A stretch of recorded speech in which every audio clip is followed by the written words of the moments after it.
delegated it in a totally unconstitutional manner, which was, in other words, they acted totally against the interests of the framers. When I see even about American values that we claim are our America, I like the signs from one point of view, but I'm uneasy from another point of view.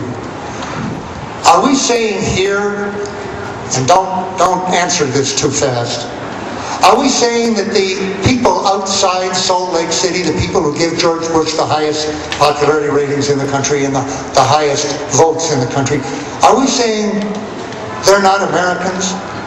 I wouldn't think that was right. I've grown up in a period with the House Un-American Committee and investigations and inquisitions about who's a real American and who's a real patriot, and am I a traitor or am I a patriot?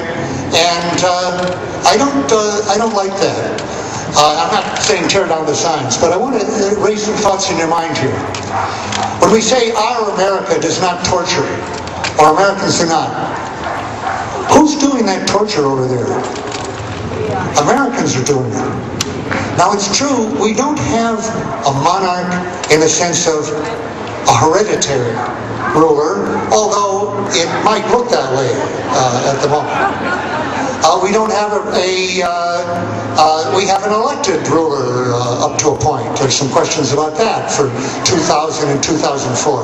But relatively speaking, if there's not another 9/11 between now and November, and Bush does not decide, like George III, to launch a new war, a crime against the peace, a violation of the UN Charter and of Article 1, Section 8, if he doesn't do that, I expect we'll have an election in November this time. So there will be an election.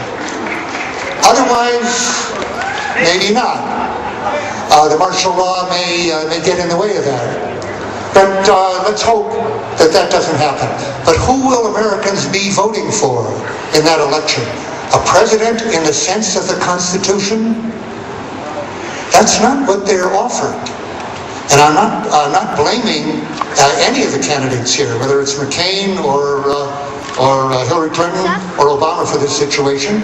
I'm saying whoever wins, she or he, will inherit an Oval Office with powers that are absolutely incompatible with the Constitution as written, which are the powers of an absolute monarch. And as a matter of fact, the worst of it is that over the last several years, that has been with the consent and the complicity, shamefully, passively, of Congress. 2 years ago, it would have been very natural to say, and I did say, well, we got to get the Republicans out of there. Get John Conyers as head of the Judiciary Committee. Get Nancy Pelosi as Speaker of the House, or somebody like that. They'll rescind those laws. They'll have investigations of the criminal behavior of this. Great disappointment. Maybe I was stupid, maybe I was naive. I don't think there's too many people, cynical as they are, who can't find the behavior of the Democratic leadership in the last 2 years disappointing and dismaying. And to say that is that if we are to get our constitutional republic back, we cannot leave that till next year and to a mere change of party, to a mere election of more blue dog Democrats in the Congress that will give them a larger majority, or Democratic leaders with the same priorities as before. And it's not only the Democrats who have acted shamefully here. Yes, the president is of the same party of the Republicans, but they took the same oath that the Democrats did, the same oath of office. They took the same oath I did as a Marine in 1954, as a Marine lieutenant, and the same oath that every officer in the Army, all the armed services, takes the same words as the civilians and every official. And that oath is not to a flag, and it's not to a president. It's not to a Führer.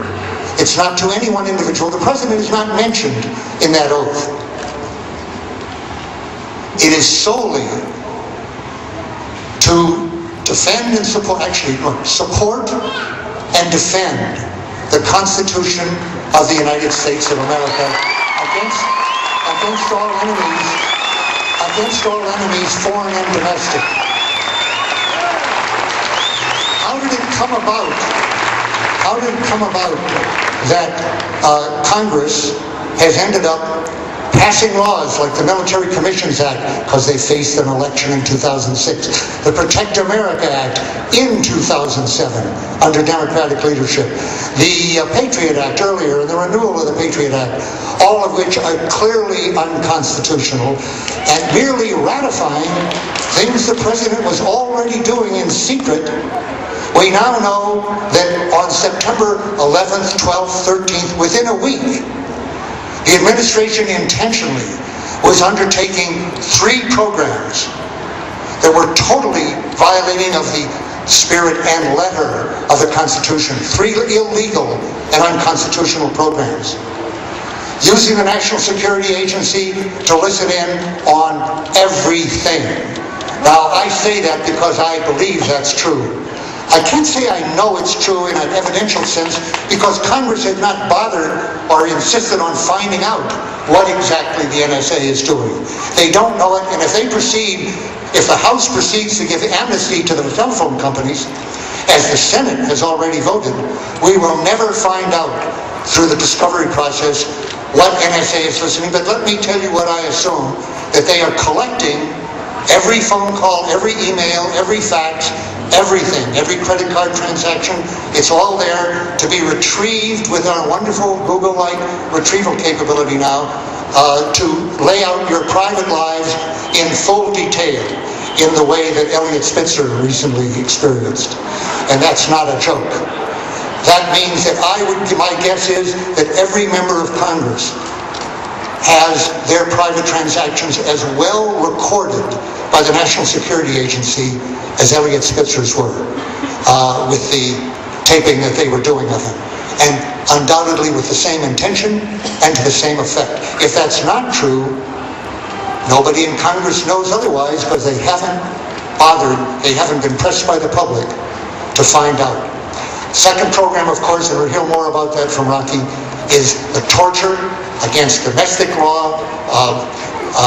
We say it's against American values. Well, it's certainly against the values that we have here.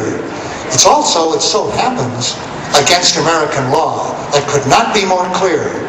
And international law, treaty, UN Charter, and yet this program was instituted within a week by the President, by Vice President Cheney, by Rumsfeld, by all the others. Not one person involved in that program. How many thousands? How many hundreds just in the decision process? How many thousands involved? Not one person above the rank, what is it, I think sergeant, or spec, Grainer, it's down to Lindy England, has actually had any accountability for that or any investigation. And third, of course, we know now by leaks and memoirs, we know that the President set in motion a program to lie us in to a war against a country that was no threat to us whatever, had not attacked us, a total crime against the peace of the kind that people were hanged at Nuremberg for. These 3 programs, it's probably